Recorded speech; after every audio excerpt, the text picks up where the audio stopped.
about that time. Sorry about that. Yeah, thank you. About 1 minute ahead of schedule, but I figure we'll go ahead and get started, guys. I'll introduce myself. I'm Kyle Randall. I'm actually from Statesboro. I'm a local. I grew up on this campus, which is why you have two guests visiting the back. Those are actually both my parents, who are both professors in this university. And this is my first time switching roles. I actually had them as teachers while I was a student here. So it's kind of funny to now be in the hot seat. So I now live in Austin, Texas. I graduated about 7 years ago. I live in Austin, Texas, where I met Marissa here. I guess let Marissa tell you a little bit about her. So I'm from Houston, Texas, and both of my parents are from Panama. And my dad and siblings and grandparents all still live there, so I actually go back every year, or at least try to. And we just spent a month there together, and we came to visit my whole family. And we were asked to come speak because we just happened to be there, and you kind of get like a local and like tourist perspective on it. But also we spent the last year traveling around the world, mostly in Asia, a little bit in Europe, a little bit of like Egypt, Dubai, India, Nepal, but mostly spent in Asia. So we both quit our 9-to-5 jobs after working for a few years and took a year off to travel. So here's a few photos. It was just fun. We thought it'd be fun. But more recently, we were just in Panama, so this gives you a couple shots of the different views. So Marissa's family, she has family on two sides of the isthmus. We've got Panama City on the bottom, and then we're showing across the top kind of the diversity of the different places you can go. Her aunts and uncles and grandparents on her father's side are all in pretty rural. Oh no, sorry, on mother's side are all mom's pretty side, they live in Chiriquí, which is sort of northwest. But there's also Boquete, which is on the left, which is like this really like cold mountainous region. It's like a pretty diverse place. You have San Blas, which are the islands, Bocas, which are like really beautiful islands. If you have time to extend your trip, I would highly suggest going there. And so you've got Panama City where you'll be going, and then just above that is Gorgona, which is the closest beach to Panama City. So if you get a day to break away, you can actually make it a day trip. It's like a 45-minute trip, and there's, as you can see, there's like mountains in the background, but like ocean. Yes. Can you spell these places for us? What we could do, if you'd like, we can like create an email for all the places we recommend. And then so you don't, yeah, exactly. And so we can talk, at any point if you've got places you want to go, we're happy to give some tips. Maybe we'll write them on the board. Yeah. So we've got, I was just going to tell you, we have some dense stuff that we found kind of interesting while we were there. Once again, tourist versus local, you get to a few different perspectives. But then at the end, we'll definitely keep it light and chat about whatever you guys would like to know that we can provide. So towards a little bit more of the dense end. So, some super big information. Spanish is obviously the official language, but if you're in Panama City, which you guys will be in, pretty much everyone speaks English, especially from like a business perspective, because there's so much business there. If you go to pretty much any restaurant, hotel, someone will be able to speak English, so like don't fret if you just aren't down to learn Spanish. Predominantly Roman Catholic, but there is like a pretty wide diversity of other religions practiced there as well. Like I said, it's a pretty diverse place, mostly because of the canal. We have a huge black population, a huge Chinese population, most of which were brought in. The Chinese were brought in for the railroads when they were like actually building the canal. And then we have a huge black population, mostly which were coming from the Caribbean, which came to like actually build the canal. So I think I have on here 3/4 of the people who actually built the canal came from those areas and then like stayed there. So I think it's something like 70% of the Panamanian population is a mix of either white, Asian, the indigenous native community, or black. So my great-grandfather on my dad's side was from Spain. My great-grandfather on my mom's side is like blonde hair, blue eyes, and like the majority of Panamanians are like some mix of really indigenous, white. Really diverse. Yeah. So you will see these are, like I said, there's a lot of indigenous communities in Panama. these are the two that you guys will definitely see, so I would look out for them even in the city. You can still find them there. So you have on the left, the Kuna Indians. They make, as you can see, if you see that like tapestry textile in her hand, it's called a mola. You will see them in pretty much any souvenir shop. They basically make textiles, this like indigenous group, and sell them in the cities. So they have them for purses, outfits, all kinds of stuff, and they actually still wear like that traditional outfit in the city. And if you get a chance, and they're from San Blas and Shorty Islands, as you can see, they wear like beads all the way down their legs and arms, which I thought is super cool. And if you get a chance to buy one, you should buy one for me because I've always wanted one. And then the Nyabe, which is on this side, you will also see in the city. They wear these traditional dresses, which you can also pretty much buy in like the tourist shops. And the men of both of these tribes like look the same. Like you can't. They blend into society. Yeah, the women kind of keep the typical dress going, like I guess native dress going, while men go in and start working in the cities pretty quickly, and so like it's hard to really discern the native men, but in the cities you can discern the native women in dress. Oh, all right, it's my turn. So Balboa is the Panamanian currency. So you may already know this, but one Balboa is $1, and no matter how inflation changes or anything, it's the exact same. So a theme that you'll see throughout the rest of this presentation and while you're there is that there's a really tight relationship between Panama and the U.S. And so a lot of, I guess you'll just see a lot of economically a big impact of the U.S. in Panama. Balboa was also it's named after Vasco Núñez de Balboa. He was the Spanish who first crossed the Isthmus of Panama, so he was one of the conquistadors, and he actually crossed from the Atlantic to the Pacific Ocean through Panama. And also, my favorite Panamanian beer is also the Balboa. While we were there, they had one called La Roja. It was a special edition for the Gold Cup Panama team. Give this one a try. It is really good. It's really good. There's also one called just Panama in a green bottle that I really That's like. her favorite, but yeah, I'm partial. Here is a photo of the Balboa coins. So take a look here. I'll give you one guess. How much is that worth? 1 cent. Perfect. This is worth 25 cents.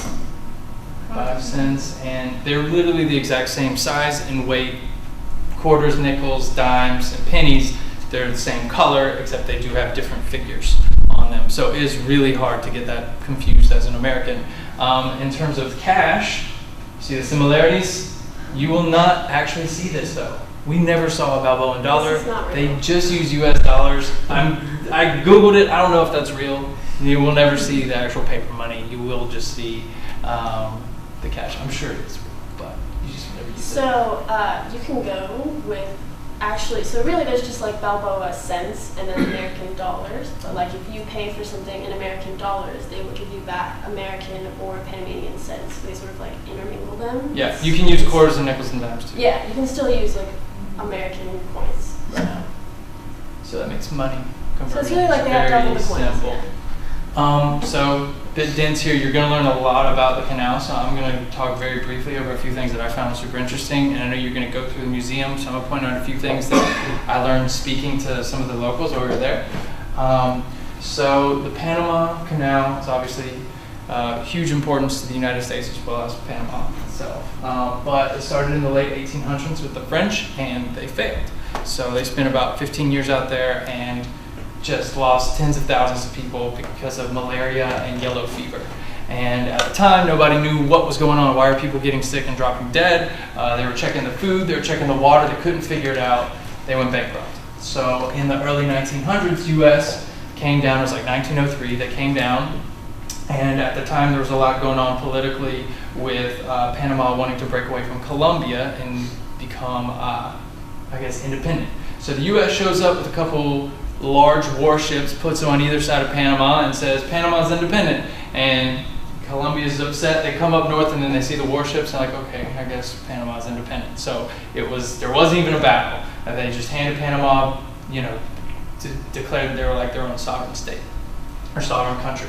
So with the U.S. helping out with the War of Independence, they bought out also the French and their canal zone. So we paid $40 million to the French, and we paid $10 million to Panama, and we got access to the canal and the canal zones. Now the canal zone is a 10-mile strip of land that is on both sides of the canal. I would say east to west, but you can see Panama is actually kind of at an angle. Yeah, and it's interesting. So if you're going from, this is actually the Pacific Ocean, you have to go west to get to the Atlantic Ocean. So anyway, so there's a 10-mile strip of land that we purchased, so it's 20 miles across from Panama.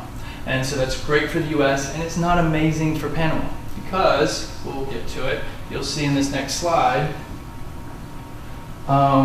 we begin to heavily militarize that canal zone, which makes sense. We want to protect this new investment. You know, it took us 15 years and hundreds of millions of dollars to build, but we built this really strong military presence, and we run the canal at what we call to be zero profit. What that means is we said that we're only going to charge boats enough so that we break even. Now you also have to grease the right people and give money out to the right locals as well as the right people who are running. But you're paying salaries, you're paying for maintenance, and you're letting ships run through at a lower profit.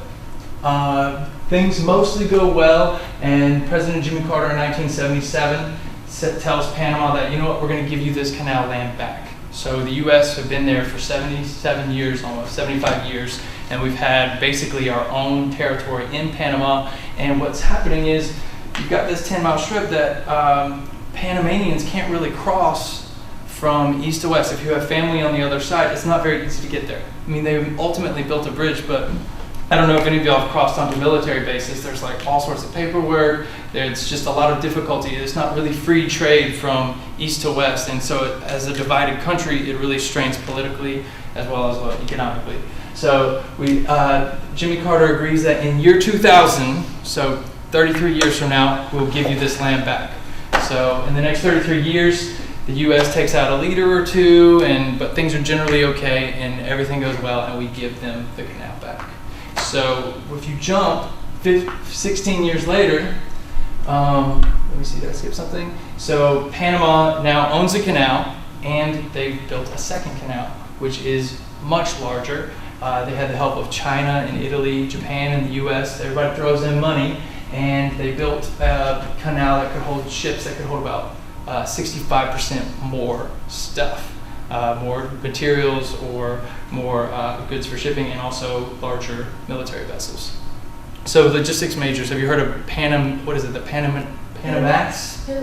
ships? Yeah, so the Panamax ship, what is the largest vessel that can go through the Panama Canal. So all ships were built around because of that size, as we know. And so with this recent canal, it has increased significantly. I've got a quick chart. We won't spend long on it, but you can just see, who knows what TEUs are? I'm sure.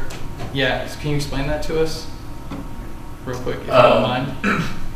They're just the big containers. Right. That, so, just the 20 by 40 or 20 by 20. Right, that it would fit on the back of a semi-truck as well, is that right? So whenever you see these large containers, so this would be one TEU, and so just as a nice explanation, this is the capacity prior to the new one. You can hold 4,500 of those containers, and now you can hold over 12,000. So it's a really big difference, and that's been in the last year. So you can see the difference of the 80s when we signed the treaty over and told them that they can have the canal, to now is just blown up because of the amount of money that the canal brings through.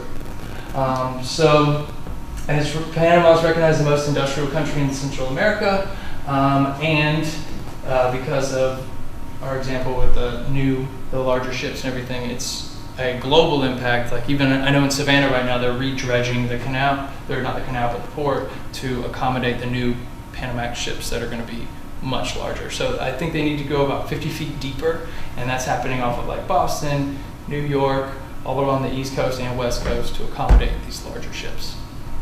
I wanted to mention two quick things. Sure. As you can see, Panama now at night is it's like a Miami. It's like a massive metropolitan area. And so previously, the Panama Canal had its own like governing body that was like doing everything for the canal, like everything from like maintenance to like how much you charge ships was like what was best for the canal. Which then, when it kind of like switched over power, it is now tied to like these political groups.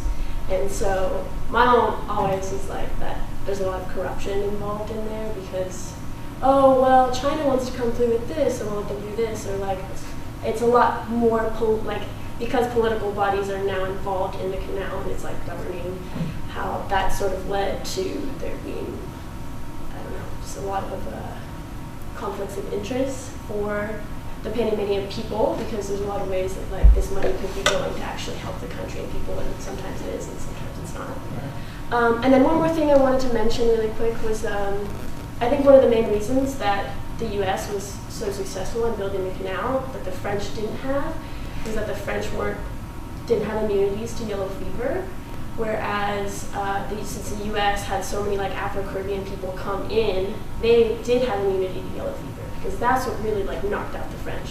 It's just like, not that they didn't have the money or couldn't handle it, it was because like so many of them just kept dying and they didn't know why.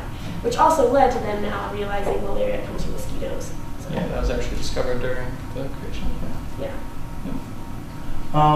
And I think I had the numbers written here on a previous slide, but the average price per ship to go through the canal, do you guys already know that from class? So it's from like $300,000 to $500,000 to pass through one time was the average cost for just a regular container vessel with the older, the original Panama Canal. With the current one, it's up to $750,000 for a ship to pass through. Yes? So, per ship? Per ship. They do it based off of weight. Yeah. And fun fact, I learned this in the museum, the cheapest crossing has been someone swam it and they charged them like 87 cents back in like the 40s because the weight of his body alone. And then we've also, if you want to kayak through it, they charge you like $2. But there are 5 different locks that you have to pass through, and each time you're passing through, I think I got this on the next slide. Nope, I went past it already. Each time you're passing through, you're using about 50 million gallons of fresh water. So whenever they were creating the canal, they rerouted like 20 different rivers to fill up this massive lake, and every time ships go through, they have to use funnel water from that lake to lift the boat above sea level and then back out. And whenever they're going back out, this water is not recycled, but instead you lose 50 million gallons like every time. Yeah, it's a huge price. All day long. But $500,000 too. Yeah, it's very expensive. Which is why my point was like, it's a very lucrative deal. Or like, so like if someone wants to get political and keep like some of that money, like who's to say where that's money going? And the other thing is the Panama Canal isn't like flat, which is why they have the locks, because I think it was just like too hard to keep digging. So the middle like is raised up, which is why you need those locks to raise ships up a bit. Yeah. And we didn't go too far into that because I know you're going to spend a whole day there, and you're going to you'll have people escorting you through the museum and telling you all about it. But essentially, whenever we built the canal, the U.S., it was a way to actually build the U.S. as like a world power. So in 1903, there is no Air Force, but instead it is the Navy that determines the strength of a country, both like in military, but also, I guess, a little bit of political force, right? So at that time, it enabled us to have a very mobile Navy and control all the flow of any other Navy, as well as any goods heading from east to west, unless you want to go all the way down around the Cape of Good Hope. And so that was a really strong move politically for the U.S. By the time we gave it to Panama, I guess there's just been, we've obviously developed a great relationship with them over the years, and we still do have a small presence there. But the profits now, Panama upped the prices, and they're no longer acting as a non-profit sort of idea. And I just wanted to point out, like, you can obviously see the economic benefit from this. Like, yeah, we'll move on. Yeah, it's the same reason you'll see lots of foreigners there as well. It's because a lot of people come to work on the canal and the so I found this interesting. There's this area called the Darien Gap that is on the very east side of Panama. If you've heard of it's called the Pan American Highway. And this is a highway as well as a railroad. It stretches all the way from Alaska, but it ends in Panama. And if you know, like Panama is just right next to Colombia, it could connect from Argentina to Alaska, but there is a 60-mile gap where they have not built the road and they have not built the railway. And so this gap is called the Darien Gap. And so I went ahead and kind of asked Siri real quick, how long would it take for us to drive? So this is Georgia Southern University to the very end of the Panamanian Highway. It is 3 days and 11 hours. It is almost 4,000 miles, but it is as far as you can go by car. And then you would have to either take a ferry around this gap or take a plane. Now when I say gap, I mean super dense jungle rainforest happening.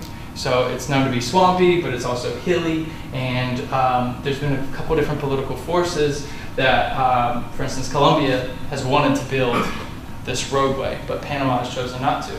And they say there's different people have different reasons, but they say it's environmental reasons. One, they don't want to ruin this like still very dense rainforest. But two, they've used this gap. There's been some stuff such as like hoof and mouth disease. It was it's kind of like mad cow disease. It's in cattle, and it prevented cattle diseases and other diseases from spreading from South America up through Central America. But they've also, we heard locals say, I think it was your uncle, who told me, well, it also keeps out Colombians from just like a more fluid movement. And that comes from, I mean, we all watch Narcos probably at some point, right? And so there's been a history where it was like actually in like the 80s totally where they're like, oh, we could build, yeah, where they're like, we could build this road now, like the technology's here, we can make it through. And Panama's decided they want to keep a little bit of a distance. So nowadays, if you built the road or if you built the train, it means that people would do less smuggling of drugs north. And or at least you could control where they're smuggling it, right? Like, you know they're going to drive down this road. Instead, now people are just taking like boats at night and planes and stuff. So people do still make it through the gap. Some of the earliest, you can take a Land Rover off-road, but there's not an easy way to do it. So I just thought it was interesting that they still maintain this super thick rainforest, literally to keep people from crossing through. So, quick travel tips, more practical, from history to something that you guys might want to know. Do you need to change currency? We talked about this. No, you do not. The Balboa, US dollar, are liquid. And if you could bring a bunch of cash. Obviously, I would take out ATM. I take ATM fees over doing well, I guess there is no exchange there. I'm just thinking, since we've traveled a lot. Yeah. But if you want to skip out on ATM fees, there are banks that have no ATM fees. If you plan on doing more traveling in the future, like we use Charles Schwab, and that means we can pull out money anywhere, and there is absolutely zero ATM fees. So overseas, where like you could get hit with like a $7 fee from overseas plus a $4 fee back home, they just reimburse you. So you could look into that.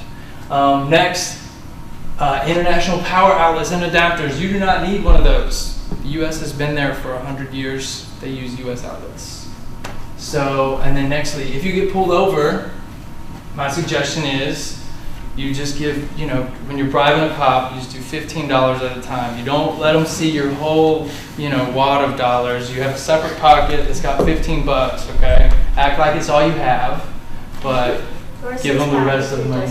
6-pack of beer, you can bribe them. But I was told it's a good idea to carry a passport around. It is like, just or copy your passport if you don't actually want to carry your own passport. I didn't carry it, but I don't know why her family was worried that I didn't have my passport. They're always really worried though, to be totally fair. So a copy of your passport is fine. Yeah. So just in case cops mess with you, it's good. But the whole point of that is there is a little bit of level of police corruption. Nothing to worry about, but just to know that that isn't an uncommon thing there. Another thing, you're going in December. When we were there, it was the rainy season. You're going during the dry season, so you really don't need to worry about, the whole rain. Super hot. Yeah, it'll be hot, but it'll be dry, so that's nice. So it'll be even better beach days in December than when we were there. So just want to point that out. This won't really matter because you're traveling with a group of people, but I always thought it was super strange going there. It's not that common, like if you're a female, to wear like shorts or like tank tops. Mm-hmm. And same with which men. I always thought was weird because it's really hot. But I think it comes from like that Roman Catholic background. It's sort of, and like everywhere you go will have like blasting AC. But like especially for women, if you're in tourist areas, it won't matter. You can wear shorts and whatever. It's not like a modest place. It's just like part of the culture to wear jeans. A lot of people wear jeans. And that goes for men as well. Like, yeah. No one like if you're shorts, but I wore shorts a lot just because it was. It's so hot. Yeah. But like I think that's also a telltale sign between like a Panamanian and a tourist. It's like, it's like I was at the mall once and someone pointed out like 2 girls wearing tank tops and shorts. My brother was like, "They're Colombian. Let's see what they're wearing." Like, yeah. You can tell. So yeah, it's just a cultural thing. So unless you're at the beach or something, then you can wear shorts. But you're in a tourist group, so you're fine. So what else we have here? Oh. So, I thought I would do a little like slang if y'all are interested. If you're gonna be going to any like bars or anything and you like, want to interact with some Panamanians, I mean they'll all speak English, so it's fine. But Panamanian Spanish is all about like shortening and making everything as like small and easy to say and like kind of slur it together.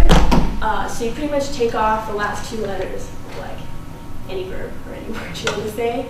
So if you're going to say like vamos allá, like we're going to go over there, you'd say vamos. Or like para allá, you say pa allá. Vamos pa allá is... Anybody here a Spanish speaker? Okay. Cool. So it's like just a pretty Panamanian thing. And we had a lot of slang that's a mix of, or like taken from English words. So que sopa is like a way to say what's up to a friend, to a good friend, or like you say que sopa friend would be like, hey, what's up, guy, or not literally friend, just like, hey, what's up, dude, which is taken from what's up. Friend, pretty would be like if something's super awesome. It does not mean pretty or attractive. Fokok, which is the last one, is like something's all messed up. It's an expletive. Yes. For messed up. Yeah. Yeah, instead of like ta cool, like it's cool, instead of saying like está cool, you just say like ta cool. Like everything is just shortened and quick and easy. Yeah. So yeah. Chinos is like a convenience store, which comes from most convenience stores in Panama City are owned by Chinese people, and so people just say chinos to mean like we're going to the convenience store, which is a non-offensive. I feel like in English would be offensive, but in Spanish isn't. The same way you would call someone like, if your friend was kind of fat, you'd be like, vamos gordito, but like it wouldn't be offensive in Spanish. It's endearing. It's like endearing. The But same here thing it would with not be chinos. endearing. Like chinos is endearing, but yeah. Yeah. So if you say like someone's saying like vamos a los chinos, be like you're gonna go to a convenience store. Yeah. This is in Panama City. Yes. So Casco Viejo is a really cool place to go, which is sort of, it's an old part of the city. So there's Panama Viejo and Casco Viejo. Panama Viejo is like now sort of these like torn down forts, which was one of the first settlements in Panama. And Casco Viejo is a super old part. It's kind of like French New Orleans style, which is now sort of being like renovated into like cool bars, restaurants. There's a lot of good nightclubs here at night. A lot of good shopping during the day. Tiny streets. I would take an Uber there. Uber's the cheapest way to go too if you're traveling. Don't take a taxi. They'll just charge you whatever. There's not even meters. Take an Uber. And there's not very much parking, so yeah, take an Uber there. It's a nice place to spend the day or a nice place to go at night. There's a few good nightclubs there. Yeah, it's really beautiful. Which we can recommend. And you can see, it's like from here you're in the first part of the city built by the French. You know, it was built like when the French were still occupying the canal. And just you overlook like the new city from there. It's just really cool. Views. Another good place to do if you're looking for like traditional Panamanian food would be Mirantito. It's a really good restaurant, which I mean, Panamanian food's a lot of seafood, so I don't know if you guys have had ceviche before, or like it's basically like a raw fish with lemon. It's really good. You'll find a lot of that there. A lot of good seafood. It's basically like a lot of good white rice, patacones, which are these like fried smashed plantains, which you eat with ketchup, and they're awesome. Manalo, which is like it's really good. If you see it on the menu, I would highly recommend it. It's like a mashed potato pod, but it's made out of yuca, And so you mash it, and you put meat in the middle, and then they like lightly fry the whole thing, and it's like insanely good. So I would get those if you're looking for good Panamanian food. Yuca hush puppy. Yeah, kind of, With meat. but better. Empanada. I don't know. Yeah, and like I said, there's like, because there's so many different types of people there, you will find a lot of good like Italian restaurants, a lot of good Mexican food, a lot of good Chinese food. But definitely take the time to try the typical thing. Come on. And this is like a super Panamanian thing to do, but get like Chinese brunch, especially at Long Fong. It's a Chinese, like a three-story Chinese restaurant in the middle of the city. It's like packed on Sundays and Saturdays. It's a really good place to eat. It's like a really like traditional Panamanian thing to do. Is go get one from. And then, so you guys will be in the center, where the big Panama Canal is. But if you do happen to have extra time, or like you want to extend your trip, San Blas Islands, which are over here, are like extremely beautiful. That's where the Kuna Indians with the Molas are from. It's a day trip away. Yeah. So you could do it in a day. You leave in the morning, you come back that night. Yes. Do you just like take a bus or something up there, or? Yeah, you can take a bus there. That's what the normal thing. So it is, so particularly with Samba, so all right, the two that are a day trip away that would be easily accessible if you come back that night even.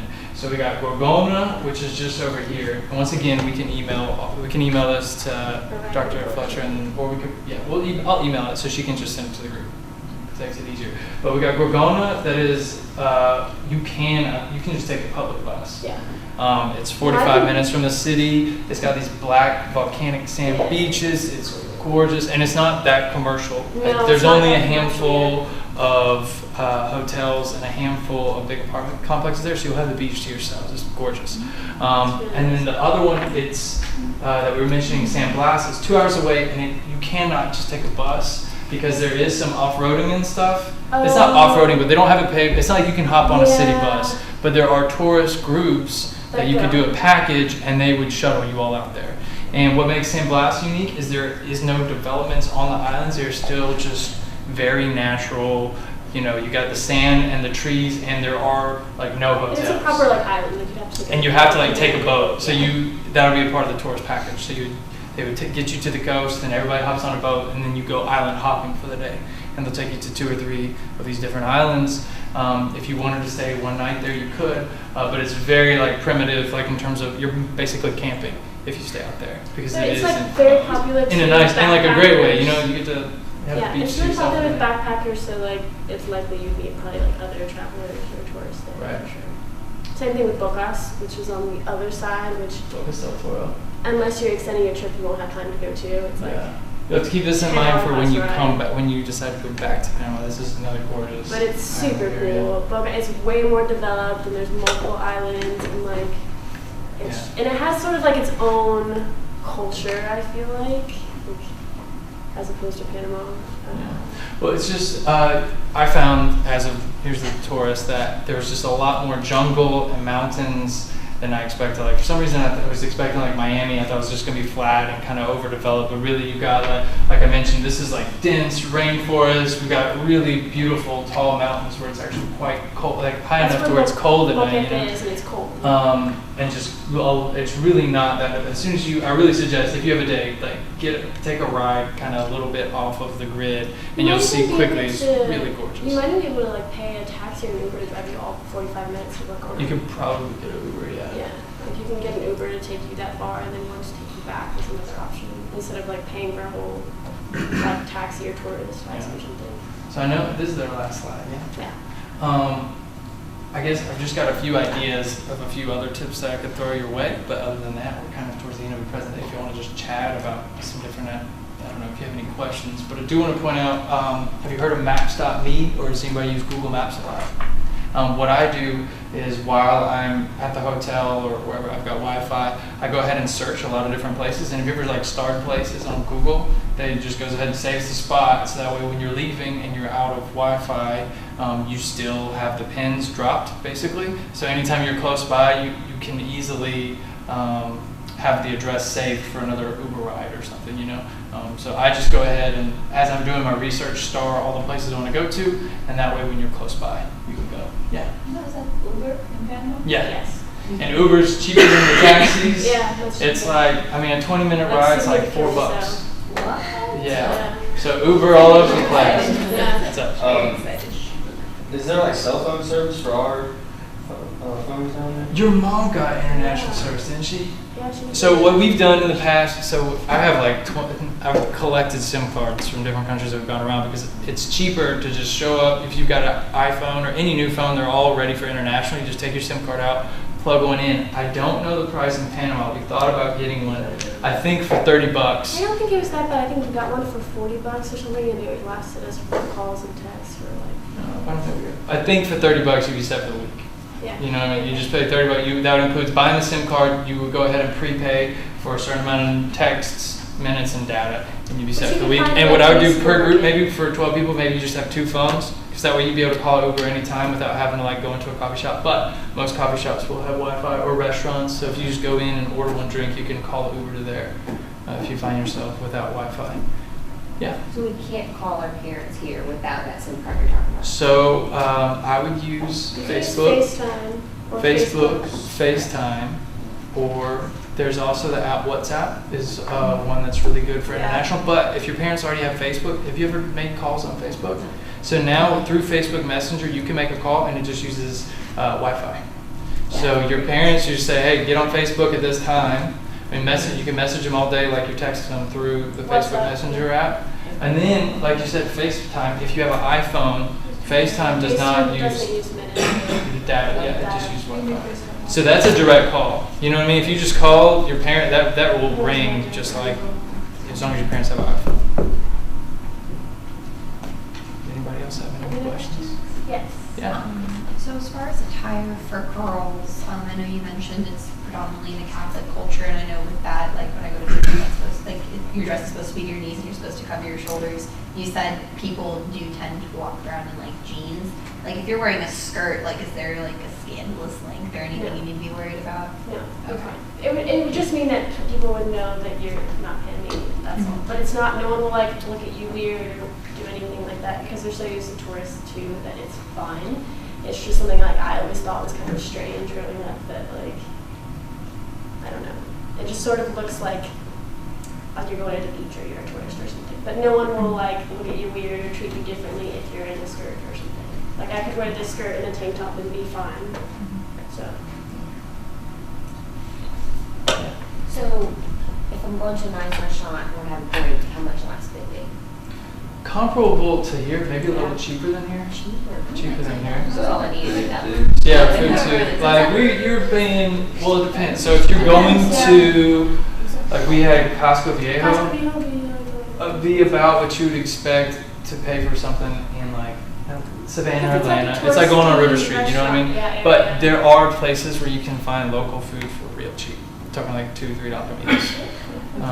And the beer at the gas station is like 55 cents. Yeah. At the bar, it's $1. So Yeah. if you go to an expensive bar, then But you you gotta can pay like find nicer $2.50 places, yeah. for the beer. The beer's cheaper, and cocktails too. So booze is a little cheaper, but food is a Yeah. little cheaper than here. Yeah, and it's hit or miss. Like if you go to a nicer place, yeah, it's much cheaper. Yes. So, as far as y'all's like nightlife, because we're technically gonna have free time at night. Right. So, do y'all have like clubs? Yes. That Yes. Absolutely. And what we could do, we should hit up Freddie. So she has a lot of family that lives there, and so if y'all want a list of a couple clubs to check out, we can definitely send it that way. We went out a few nights, and I can. Casco Viejo, the place Really I mentioned fun. that's French, has like a ton of bars at night. Like it's sort of like a nice, cute area during the day, and then at night it's like Bunch of all lit DJs, up. bunch of clubbing. Yeah, and they have like a lot of rooftop bars too that are really pretty. Yeah, there's a bunch of places to go out. Yeah, sure. We wrote down a couple questions for you guys, Sure. just because we are going to be interacting with businesses while we're there. What is a typical greeting? Is it just a handshake like it is here when you meet somebody you don't know, or how does that change? I think in a business setting, I would probably handshake. For any other social setting, it's like a kiss on the cheek. for like, and it's Everybody turn to your neighbor. Yeah. We're gonna practice it now. He But yeah, asked- it's like a hug and a kiss on cheek. I mess it up a lot. He messed it up all the time. Yeah. Yeah, when he was like about to meet a family, he's like, wait, so do you actually kiss their cheek, or do you just like make a noise next to their cheek? Like, what do you do? Right, and so it's more kind you of touch like- cheeks. Yeah, it's kind of like a, it's not actually you kiss their cheek, it's more like yeah. But touch if but men shake hands with each other, and men shaking hands with ladies is kind of weird. There's Yeah, a few it's- times where that's, like very aunts look strange. to me like, what are you doing? So so as a guy, I guess I already explained it, but meeting a man, you would shake hands, woman would kiss their cheek. Unless you're a very close friend of theirs, and then you would like give them a hug and a handshake. Yeah. But that's another thing too is I feel like Americans sort of like acknowledge each other, and then maybe like you leave and don't say bye. Like Panamanians always say like hello and goodbye with a kiss, and even like if you have a big group, you like say bye to everybody. Go around in a circle. Yeah. Like if I'm going, even if like my mom's in the living room and I'm gonna go to sleep, I would give my mom a kiss goodnight on the cheek before I went to bed. Like you sort of acknowledge each other.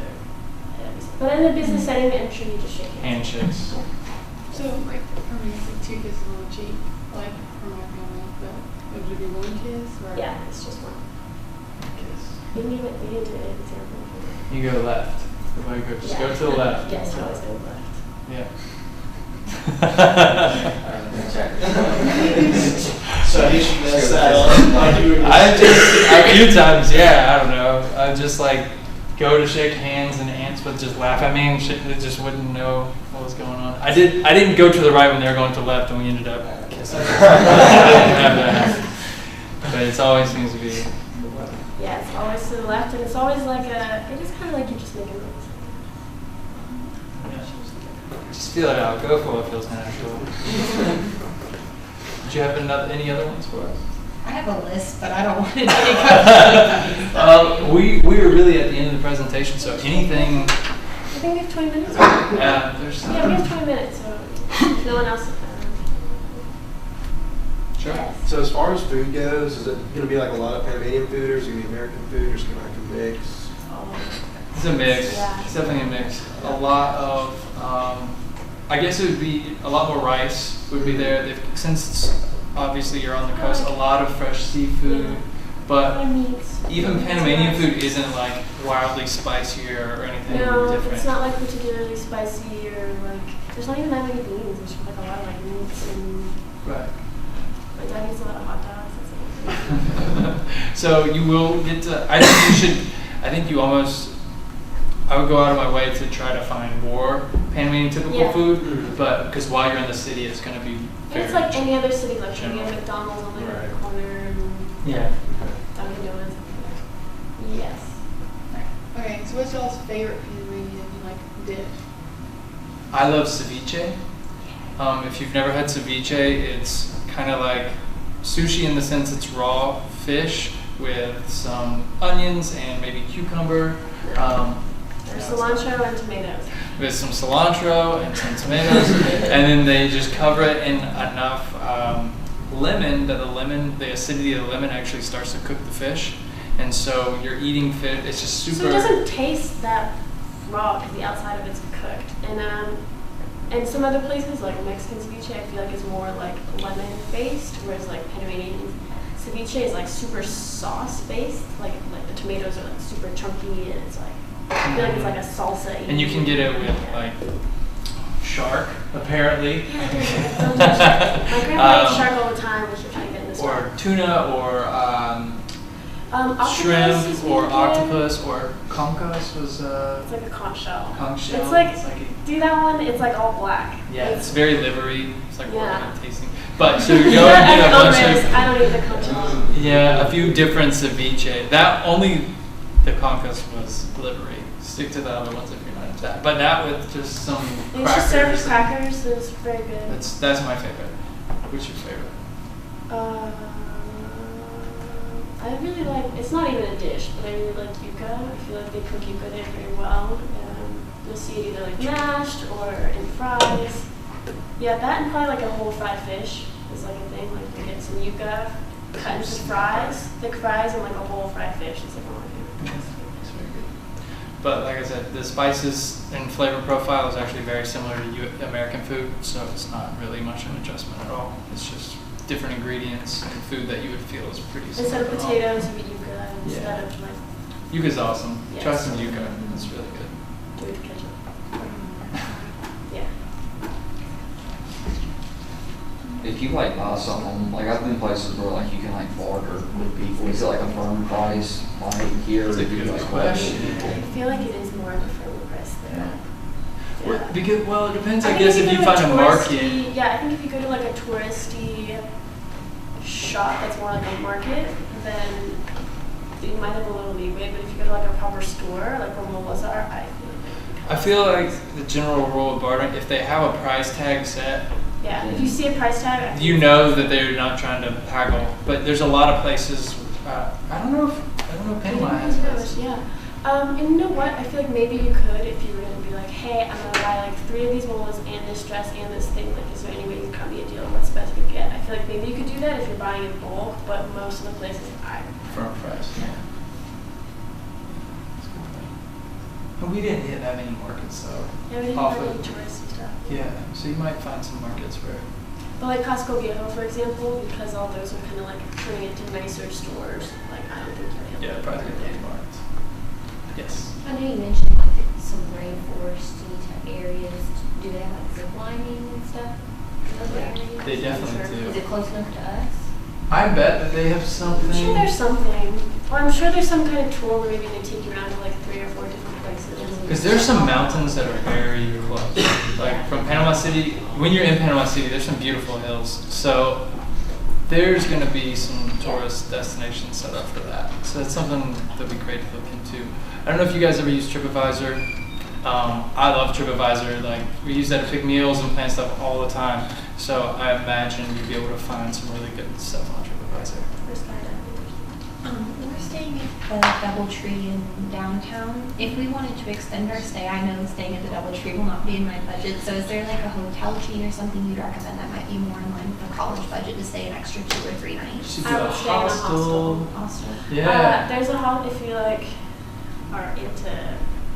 If you want like a more social hostel, there's one called Relic, RELIC, and it's in Casco Viejo, and it's like a hostel, so it'll be much cheaper. And they have like, if you want to go even cheaper, they have dorm rooms. It's like the way to go if you're trying to go cheap. But then the downstairs is a bar, so it's like a very social place. If you're trying to go and make friends, but also want people to hang out with. If you're gonna stay by yourself. I would say that's a really good hostel to look into, or just any. I would just type in hostel in Austin and see. Yeah, and hostels, I just mentioned the social element. Like, it's such an easy way to immediately make friends and then go do other things. If you don't want to travel solo, go to a hostel, find out what other people are doing, and they'll invite you along so quickly. So it's a fun way. And it's to a cheap also- way to stay. I imagine a hostel is less than $20 a night. Yeah, probably. You could probably get $18 a night, maybe cheaper. If you go to like a cheap dorm. Yeah. Yeah. Yes. My parents are like, I've tried to stay in a hostel before, and they were against it because like safety and stuff. What can you say about that, or what can I use to like combat them when I ask to stay there? But it's always been very safe, bro. I mean, Like, what do you do with your stuff? You just leave it? so you tell them you have a lock, They have which cubbies or some form of cubbies Like or a locker locker. in most you places. could get. If you're planning on doing a hostel, I suggest buying a small travel lock. This would be what you could use to lock up your luggage. You could, in hostels, there will be most likely under the bed or over on the side. They have a whole shelf area where everybody gets their own cubby, put it in, and you lock it up. And we would always lock up our laptops and stuff. And you can usually see online, there's like multiple sites we can show you guys. Agoda is a good one that just shows hostels, and they'll say like 4-bedroom or like a 4-room dorm or like a 10-room dorm or something. And there's a few places we've stayed when we were in Asia that I felt like I would have felt more comfortable if he wasn't with me. So there's also options for all female dorms if that's something that makes you more comfortable, or like I know it would make my mom more comfortable. So a lot of hostels you can like edit by like female dorms, so you just stay with other women, which is something. And they have all female hostels. They also have like specifically just dorms next to like mixed dorms. So that's something I would tell you. That's like a really good idea. And you can even schedule with your like hostel owner beforehand to be like, hey, I'm coming. Maybe you're getting in kind of late, like can someone be waiting for me, that kind of thing. And then giving your mom all that information so she knows. I don't know if that happens with my mom. So. Both of them, really. Yeah. Or if you could make a friend maybe at one hostel and that you guys travel together for a little bit, that's like another good way to do it. Anything else, guys? You said everyone talks English. Is that still like the locals, or is that more of a business sense that everyone will speak it? Probably more of a business, actually. Definitely anyone in like a professional capacity or like in any type of job will speak English, but I do feel like a lot of locals also speak English because You can definitely practice some Spanish if you. Yes, you can if you try Not to practice everybody Spanish. will speak English, No. especially if you're like hopping in a cab. Well, maybe a cab driver would know English more Because the because. thing is, like, they also get a lot of our like movies, a lot of our music. Like, if you go to a nightclub or something, like you'll hear like top 40 English. There's a lot of American music, and so yeah, I think a lot of people speak English. That's what I was saying in Panama City. Now, if you go outside the city, if you go to Debit, which is in the bottom left, where like my grandpa lives, was like a little more out in the country. Not everybody will speak English there. Like my grandpa doesn't really speak English. Like You can download an app before you go for some basic translations. That's what I would do. As opposed to buying like a Spanish-English dictionary. Like, you have an app on deck in case you end up at a place. yes. So you know how people in New York have like the stereotype is like they're rude or mean or they don't speak, we don't speak to them, they walk, they're doing their thing. Is it like that? Or are they like friendly, like Southerners? Not Like, as we friendly talk- as Southerners. Southerners No. are real friendly. Yeah. Because it still is like a big city. It's not like New York. People aren't like. Because like I said, sort of with like the acknowledging everyone's presence there, like everyone, like if you go to something social, like everyone will say hi to you. It is not the kind of thing like you're walking in the mall and everyone walking by is going to say hi to you. It's not like that. Somewhere in between. So somewhere in the middle. It's definitely nowhere near as like solitary and rude as New York, but definitely not as nice as. Yeah. It's a good question. Yeah. But it's probably, but if you go to the country in Panama, it's everybody knows everybody, slow, small town. And because I do feel like people are pretty nice to tourists, because they'll know you're tourists, which is good and bad. But like for the taxi thing, people are going to know you're a tourist, which is why I wouldn't take a taxi because they'll just charge you there. So in some ways it's good, in some ways it's bad. But yeah, most people would be super nice. Oh, one thing. Have you ever been to a city where they have the hop-on, hop-off bus? I mean, it's Yeah. a super typical tourist thing, but we were advised by locals to take that because it hits a lot of really cool tourist spots. So just so you know, they do have that if you want to do it for a day. I think it's $30 for the day, and it goes to the canal, which already has a group, but it also hits some malls and some museums and restaurants and stuff. So take a look at the route. That could be something that There's also some like eco museums and things that talk about like the biodiversity in Panama. Yeah, because Panama is still very much like it's. I mean, we think of Costa Rica, and I think immediately, for me, what comes to mind is all of this like ecotourism and animals and their zip lines and everything. Like Panama's the exact same. You know, it's attached to. It's just overshadowed by the canal. Yeah, sometimes, yeah. And then we just don't associate it with like exciting ecotourism, but it's there if you want it. And so with that, like you were saying, the eco diversity, if you're into that, they do have some really cool stuff with rare animals and plants, and like you were saying, I'm sure you can find some zip lining or some like adventure tourism. Like if anybody wants to go do some bungee jumping, like you could probably find that there. But What about street shows? People perform on the streets for money? do they? No? No, like Cookie Monsters taking pictures for money? Wait, I thought, did we see What can I some robot guys? No? They're everywhere. Yeah. I can't think so. Casco Viejo is like the roads are too small to do that. I can't think so. If you see someone, you know. The traffic is really terrible. That's a thing. The rush hour traffic there is awful. When's rush hour? Same time. Same time. People that live in the same time. I'm driving the same side of the street as them. Mm-hmm. Yes. Same side of the street. How's the public transportation? Is it like a MARTA system or a They subway? didn't just make, but they now have like a subway system that they started building a few years ago. I've never ridden it still. But for downtown, I But think you'd be good to go. you should check it for out. the subway. Yeah.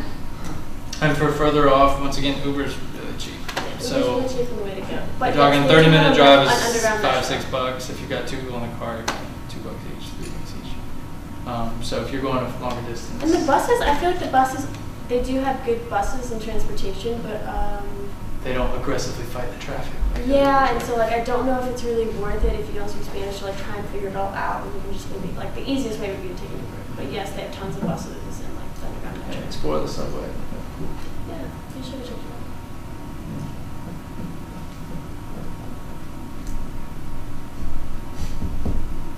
Cool. All right. So I feel compelled to pipe in and say just 2 things from a parent's standpoint. One is my husband's laughing at me, but one is I recommend that you don't travel with a whole bunch of cash. I think that just kind of invites trouble. You really just need your debit card and a credit card. And so, don't you think, guys? I mean, just so you need a debit card and a credit card. You've got to contact that bank or that company and tell them you're going to be in Panama, so that they will honor that. But anywhere we've traveled, and of course these 2 have been all over the world, I mean, we just ATM, hit it with your debit card. But, you know, I would just be careful about walking around with bunches of money. I don't think that that's a good idea. And speaking of credit cards, like most places will just take a credit card. So Yeah. you don't have to worry about any It's sort not really a of cash transaction culture. fees or anything. And you don't have to carry as much cash. Like most anywhere where you're eating, shops, everybody will take a credit card. So that's just a simple thing. And the second thing I'll say is the parent back at home. I love the WhatsApp because while they were in Asia for a year, I mean, you download it free. I can text them. I can call them. I can leave messages. It's all free as long as they are someplace that have internet. So I would recommend that you get WhatsApp and that you download it to your parents' phones. That was such an easy way to communicate for us. So you'll find it's gotten really easy to make your way around now with Google Maps, Yeah, it's like Uber. Like it's really hard to get And lost. Uber's everywhere. Yeah. Everywhere. Yes. With the credit cards, if it doesn't say your name on it, are they gonna because when I travel and stuff, like in Europe especially, if it doesn't match your ID, like the name doesn't match your ID, they won't let you like purchase whatever. I haven't had that problem. I may I have. don't think so. I think I've had some stores where they require me to actually have identification on. But not any more than Actually, around here. yeah, It's just I think yeah. depends on the merchant. It'd be like the same thing here if that happens to you here. Okay. Just rarely. Yeah. Yes. They do that in Europe mostly because we have chip and sign cards and Yeah. they card a chip and pin, so when they see that, it like triggers them that they might think we're doing something. That's what it is. Chip and pin versus chip and sign. Okay. Because they use contactless, you know, where you just Got it. hold this. Yeah. So yeah, we never really had that. Yeah, that never happens. Do people ride bikes a lot? Can you rent a bike? You can rent a Yeah, bike. you can rent a bike. And there's this one really cool causeway where Yes, where It's- Miranchitos on that restaurant, the Panamanian restaurant, there's like a long walk, like, we'll send that to Way. Dr. Fletcher because that'd be a cool thing. and that's a to take good place to everybody. rent bikes But if you want to do that. yeah, it's a beautiful view of the city from there. You're just like this. There's like a big cycling community there. And it's actually, they've got a few islands that they've connected with this one causeway. These islands are actually made by the dredging out of the canal. And so they're man-made islands just from all the leftover soil that they've dredged up that are now have some resorts on them and some restaurants and stuff. Yeah. So it's kind of a cool spot to spend a couple hours because they've got, it's like the marinas right there too. So you'll just see hundreds of boats with like the view of the city. It's really Yeah, it's pretty. picturesque. Casino boats? Probably. Casinos. Oh, yeah, Casinos. tons of casinos. All over the I've never place. seen them going. And it'll be cheaper than Vegas. You can go there and gamble cheap. So Yeah, lots of casinos. yeah, Or like speedboating all in the Gulf and stuff, they do all that. there would be boat tours for sure. And I bet you could Dinner do like tours if and any of you stuff are like that. fishermen, like you could do some chartering. You could charter a boat. Like deep sea fishing charters. And Yeah, absolutely. all kinds of stuff. Yeah. I figured being right on the coast. Right on the coast, yeah, huge. And you'll see, it's kind of cool to go to the marina. You see all these yachts from all over Yeah. the world. These people that just kind of cruise on in from even if we're over in Europe and stuff. It's pretty neat. But they do have a lot of people fishing for sure. Yeah, I would probably try and set that up either right before you go or something if you like are really interested in doing that because you just set it up, say I'm coming in next week. You are going in the high season. Yeah, that's why I would high season for sure. So keep that in mind. Same with like the zip lining and even It's maybe really booking nice some in hotels if December. you're going solo. The high season is like December, January, February. So It's like yeah. in the, Oh, No, what were you're you fine. so it's saying? like, I was just gonna say, it's like in the 80s and like temperature wise. Upper 80s. It's Okay. probably a So little hot. bit. Okay. By nicer, we just mean like it's not going to be raining. And So we were there in the summer, which is like monsoon season, so it rains every day, which is kind of cool in its own way. I mean, you're in the rainforest, you know? And it only rains for like, it doesn't rain all day. It just rains for like an hour or two here and there. Yeah. But December is the dry season, and a lot of expats or a lot of people come from all over just to have a nice warm winter. So keep in mind. And for like the Christmas break and stuff, Yeah. it's like a really big thing because there's a lot of Americans there who either like have their families come down or something. So, Yeah. yeah, if there's something you like are really set on doing, I would like try and find somebody, contact them, just email them. Yeah, You can find that on TripAdvisor. yes. So they're gonna have like lights all in the city and a big Christmas tree and Yes, stuff, all that? they will. It's big Catholic culture, so there will be all sorts of Christmas stuff going on. A tropical Christmas. Yeah.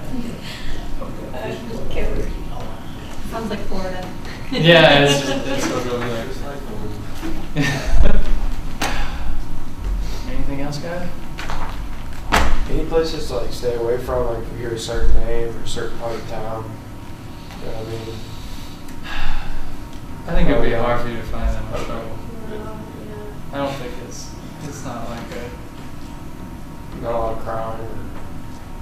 Well, I mean, yeah, like it's not like some big game. It's like Yeah. no one that's no, you're fine. You'd be fine. You'd have to go. I think you'd have to like go into the truck. Yeah. End up in some bad area or something. Which there is like bad areas, but I doubt you would end up there. Yeah, I feel like you're like. You'd have to go pretty far out of your way. Start asking Maybe where to within- smuggle stuff. Maybe within like the like You'd- in like the proper city, like Yeah, if you're just going to around the main area, you'll be totally fine. Nothing to worry about. it's not really known for like pickpocket. I mean, be careful, don't be like flashing money, but like it's not like crazy pickpocketers, you know, Yeah. anything like that. Yeah. Are there any especially cool museums You know, that you think of? Panama Canal Museum. the canal is cool. You're gonna Yeah, go we're there. going to do that. We didn't go to the Yeah. Ecological Museum. You will see it. It's crazy. You'll.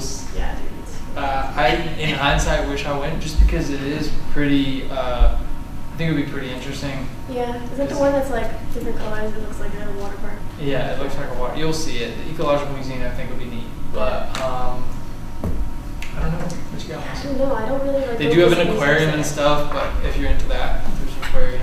Is it like this one? Like Georgia Aquarium?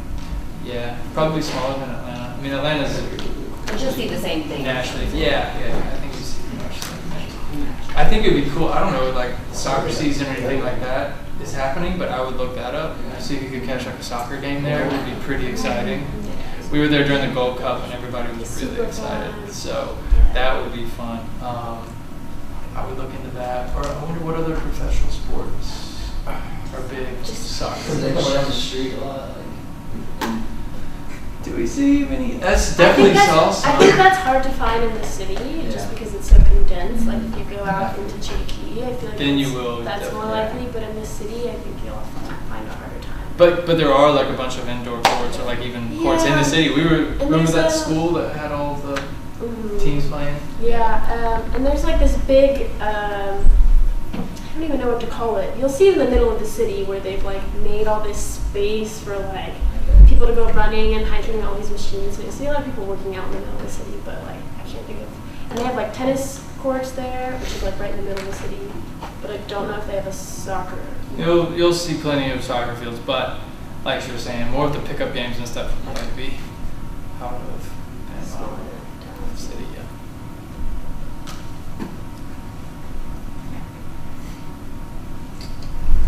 Cool.